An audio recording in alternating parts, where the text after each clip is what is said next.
Hello guys, আজকের আমাদের destination হলো 9 আর্চ ব্রিজ। আর এই ব্রিজ পর্যন্ত কিন্তু ট্রাভেলার যায় না, তাই আমি আয়ুষী আর আয়ুষীর পাপা আমরা বেরিয়ে পড়েছি টুকটুক নিয়ে। আর বাকিরা রয়ে গেছে ট্রাভেলারে, কারণ সবাই খুব টায়ার্ড, ওরা যেতে চায়নি। সো আমরা এবার বেরিয়ে টুকটুকে করে চলছি। আশেপাশের সাইট সিনগুলো খুবই সুন্দর। আর টুকটুক থেকে নামার পর নাকি বেশ কিছুটা হেঁটে তারপর আমরা পৌঁছাবো 9 আর্চ ব্রিজে। তো দেখা যাক এই ব্রিজে পৌঁছানোর রাস্তাটা কীরকম ছিল। তো টুকটুক থেকে নামার পরেই পেলাম আমরা কিছুটা সিঁড়ি। এই সিঁড়িগুলো ভেঙে আমরা নিচে নামছি। ওই যে দেখো নিচে দূরে রেল লাইন দেখা যাচ্ছে, সেই রেল লাইনের পথ দিয়েই রেল লাইন ধরেই আমাদের হেঁটে যেতে হবে ব্রিজ পর্যন্ত। এখানে এসে আয়ুষী ভীষণ অসুস্থ হয়ে পড়েছিল।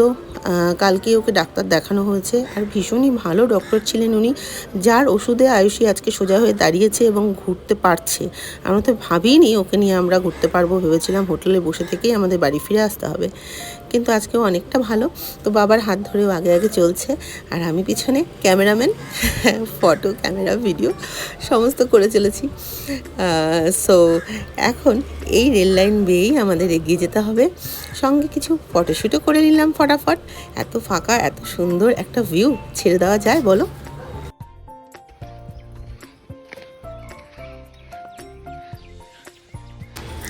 এমন ফাঁকা রেল লাইনের ওপর দিয়ে হেঁটে যেতে মাঝে মাঝে একটু গা ছমছম করছিল। লোকজন নেই, ফাঁকা, শুধু আমরা তিনজন হেঁটে চলছি। কিন্তু মাঝে মধ্যে একজন দুজনকে দেখতে পাচ্ছিলাম, আর ভাবছিলাম ইস আমরা ঠিক যাচ্ছি তো, এদিকেই তো, নাকি ভুল রাস্তায় চলে আসলাম। তবুও সাহস ভর করে এগোচ্ছিলাম, কারণ উপর থেকে গাইড বলে দিয়েছিল সিঁড়ি থেকে নামার পর বাঁদিকে সোজা হাঁটলে পরে ব্রিজ। কিছুটা হাঁটার পর দেখো, এই দেখো ব্রিজটা দেখা যাচ্ছে। দাঁড়াও তোমাদের একটু ভালো মতো ভিউটা দেখাই। বহু দিনের পুরনো এই ব্রিজটা মোটামুটি 80 থেকে 100 মিটার মতো উঁচু হবে। দুটো পাহাড়কে এই ব্রিজটা কিন্তু ধরে রেখেছে। দুটো পাহাড়ের মাঝখানে, দুটো পাহাড়কে জুড়েছে এই ব্রিজটা। সেই ইংরেজদের আমলের ব্রিজ, কোনো লোহা নেই, শুধুমাত্র ইটের তৈরি এই ব্রিজটা দাঁড়িয়ে আছে দুটো পাহাড়কে জুড়ে। খুবই সুন্দর চারপাশের প্রকৃতি। এই দেখো সেই ব্রিজ, 9 আর্চ ব্রিজ। সূর্যের আলোটা এমনভাবে পড়েছে ব্রিজটা ভালো করে দেখাতে পারছিলাম না। এই দেখো, নিজের চোখে সামনে থেকে এটা দেখার আমার ভীষণ ইচ্ছা ছিল। শ্রীলঙ্কা যাওয়ার আগের থেকেই আমার ইচ্ছা ছিল যে আমি সামনে থেকে গিয়ে দেখব। আর এখানে আসতে পেরে সত্যি কি বলবো তোমাদের, আমার কিন্তু ভীষণ ভালো লাগছে, ভীষণ আনন্দ হচ্ছে। ওই যে ব্রিজের ওপর আমার দুজন বসে রয়েছে। আর নিচটা তো জঙ্গল, ফাঁকা, নিচটাও নামতে পারতাম, বাট আর তখন নামার এনার্জি ছিল না, তাই নিচটায় আর নামিনি আমরা। ওপর থেকেই দেখে চলে আসবো ভাবছিলাম, কিন্তু লাকিলি একটা ট্রেন সেই সময় কিন্তু এখানে এন্ট্রি নিল।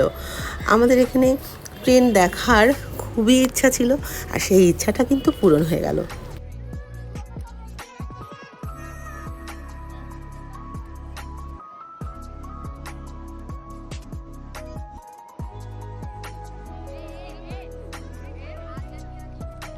কিচ্ছু হবে না।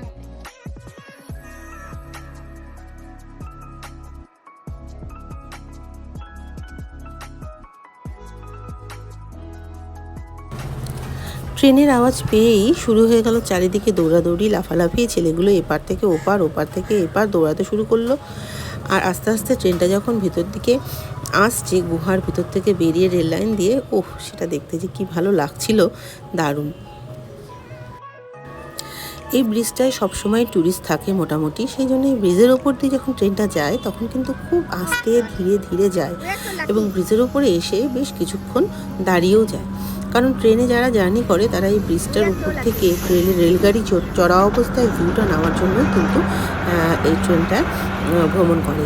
তো এই জন্যই কিছুটা আসার পরে ট্রেনটা এই লাইনের ওপরেই থেমে গেল। আর এখানকার নারকেল তো খুবই টেস্টি ছিল, এত মিষ্টি জল, আর প্রতিটা নারকেলের ভেতরে একদম পুরু হয়ে নারকেলের পুর। ওফ, যখনই আমরা যেখানেই চান্স পেয়েছি নারকেল খেয়েছি।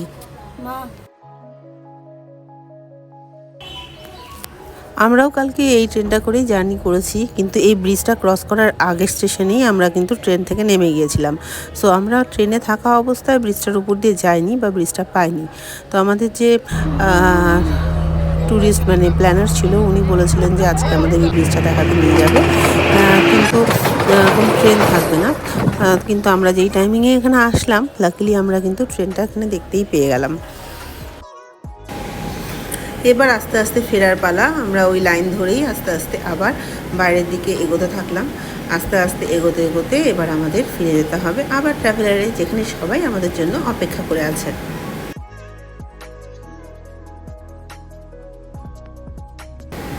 রেল লাইন পার করে আবার সেই এই সিঁড়ি দিয়ে উপরে উঠে গেলে পরেই আমাদের জন্য অপেক্ষা করছে টুকটুক। যেই টুকটুকে করে আমরা এসেছিলাম সেই আমাদের আবার রিটার্ন নিয়ে যাবে। টুকটুকের ফেয়ার এখানে আমাদের লেগেছে 2000 রুপিস LKR, ইন্ডিয়ান কারেন্সিতে ওটা 560 টাকা মতো। তো ওখানে ওয়েট করছিল এবং আমাদের দেখা হয়ে গেলে, ঘোরা হয়ে গেলে আবার আমাদের ওখান থেকে নিয়ে ট্রাভেলার পর্যন্ত পৌঁছে দিল।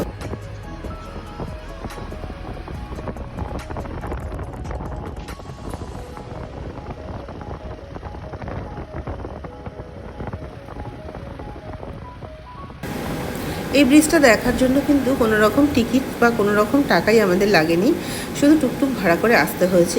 আবার কোনো দিন আসতে পারবো কিনা জানি না, কিন্তু এই সুন্দর স্মৃতি মনে নিয়ে আমরা আবার ইন্ডিয়াতে ফিরে যাব।